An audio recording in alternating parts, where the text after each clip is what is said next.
Yo, what's up ladies and gentlemen, today we are back yet again. Today's video is going to be a whole lot more serious than the type of stuff you're probably used to over here. To put a long story short, if you play COD World War 2 on the PC Game Pass version, it is not safe to play it and you should uninstall it. Usually I don't like making anything that's kind of like this serious tone. It just isn't the vibe that I normally go for. Generally speaking, isn't the most entertaining to watch. But today I kind of want to provide some vital information for some people who may not already know what has been going on. So if you didn't already know, on June 30th, COD World War 2 came to Game Pass on both Xbox and PC. With that, there's plenty of new players going on the game for the first time in years, hoping to relive like their experiences on there. However, the game has now been made unsafe. Why is that, you may ask? Essentially,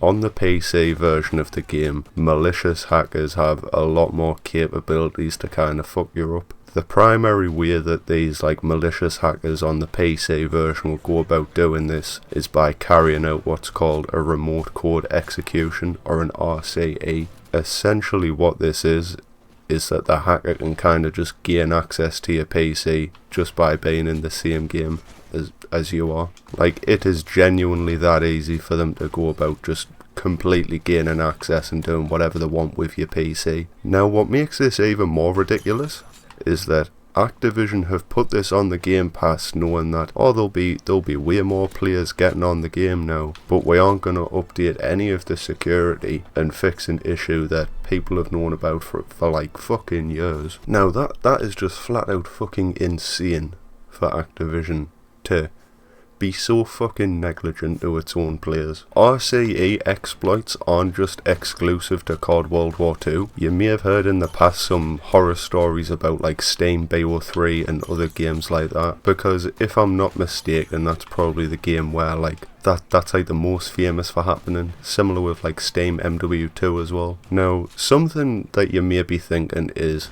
how is this possible? How are these hackers able to do this? Essentially, the way they do it is simply down to the matchmaking like system on the old COD games, and how it's like outdated security, all those type of things. On old COD games such as COD World War 2, the matchmaking is like a payer-to-payer system. Payer-to-payer matchmaking essentially is where one player in the lobby gets host and the rest of the lobby is sort of playing off of his connection. This makes it so much easier for like malicious people to find like vulnerabilities and sort of exploit or hack the, like basically hack you however they want. Now, a simple fix for this would be by incorporating a server browser similar to Steam COD 4 BO1. This essentially eliminates the need for payer-to-payer matchmaking, making like the players on the game a lot more safe and sort of like getting rid of some of these vulnerabilities. Even what I'm playing on right now is like from a server browser. This is Plutonium MW3, which by all accounts really is like one of the safest ways to play old gen Call of Duty, because the Steam versions of all these games, it's like the Wild West. What should you do if you have PC World War 2 installed? Simple really, just uninstall the game. Obviously it might be nice to actually go and play the game, have some fun,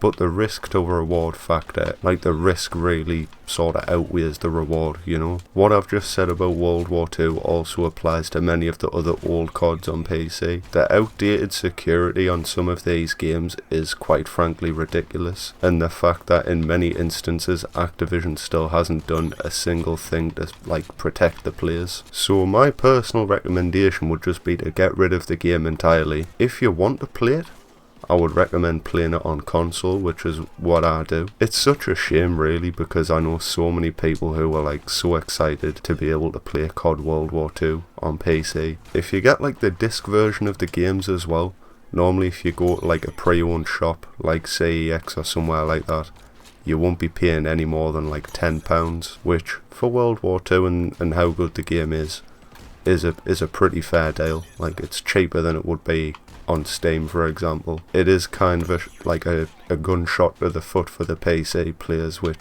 Activision continue to just not give a shit about on these old games. I never thought we would be going into 2025 and Activision still aren't addressing like RCE exploits on some of the old games. Whenever Activision like do try to fix this, it is just like band-aid fixes. And after just a small matter of time, we're back to square one essentially. Even if there's like tools that you can run, the hackers are always going to find a way to sort of circumvent that. I think the easiest way to kind of dull down all these problems, it goes back to what I said earlier on. A server browser should be introduced on some of these old games. Shit like this is not going to happen if you were playing Steam COD 4 because there is a server browser. That's why it's one of the most active PC games. Like, you would never think a game that is quite literally 18 years old has better security than like a 7 or 8 year old game. It's pretty insane. Anyways, that's going to be me done for today. Sorry if the tone of this was a bit more serious than normal, but I felt like it was kind of appropriate given like the severity of what's going on. Anyways, if you enjoyed this or it was helpful in any type of way, I would appreciate a like and a comment, and of course a sub. I will see you guys next time.